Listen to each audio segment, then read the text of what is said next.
this is Zuma. Her name is actually comes from Al-Juma, which means Friday.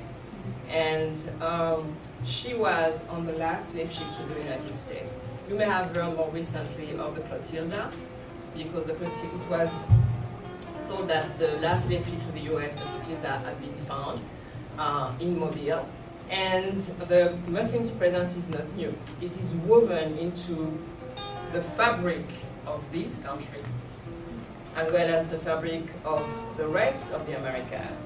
And it's an African story, it's a Muslim story, and it's an American story. Mainly in 1884 at the Berlin Conference. It includes many peoples, and the empire of the past included diversity of peoples and languages. It was not just one people.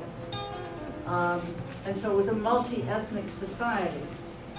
And it was a peaceful multi-ethnic society.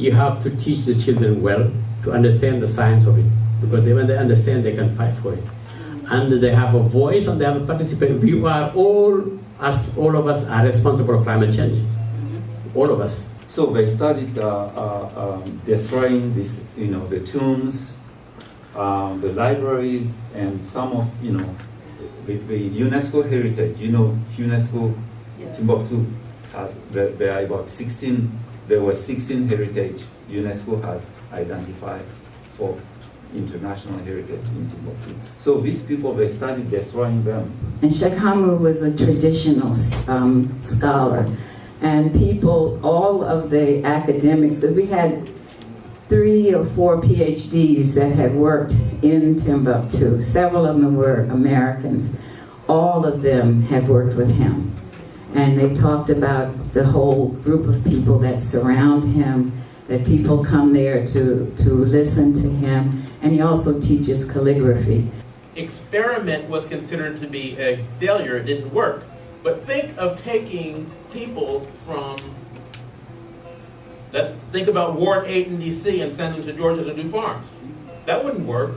They didn't grow up farming. They don't have the understanding of the technology needed to farm. There are also resources, capacity building we call it today, that you would need. You wouldn't just give somebody $1 million and say, go and do something if they don't have any background in doing that. The Kingdom of Congo, They were Christian, and they have been Christian for like 200 years. Right. And many of them could read and write in Portuguese.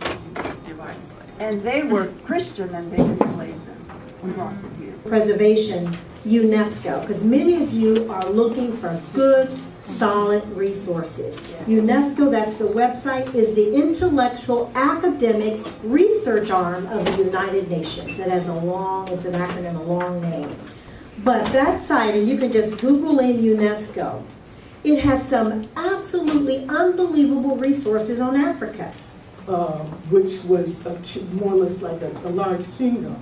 But it was, just broken up, and you had all these warring factions. So it wasn't formed into a large empire.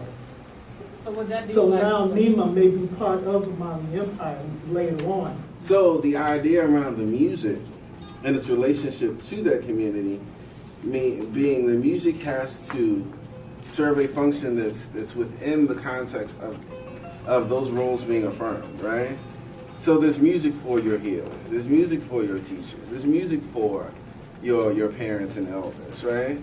And there's music that is for them specifically, and there's music as it relates to the rest of the community being aware of their role and its importance inside of that community, right?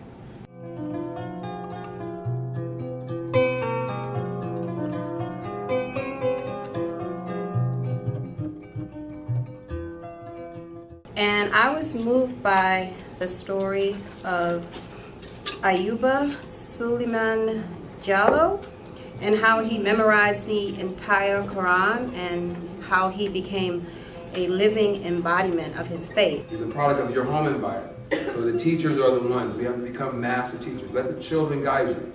It's not that difficult. It's not belittling us and making you younger or older or less than. It's really like, okay, this child needs this. All right? But it's connected to the music because that's how I was taught orally. This goes with here.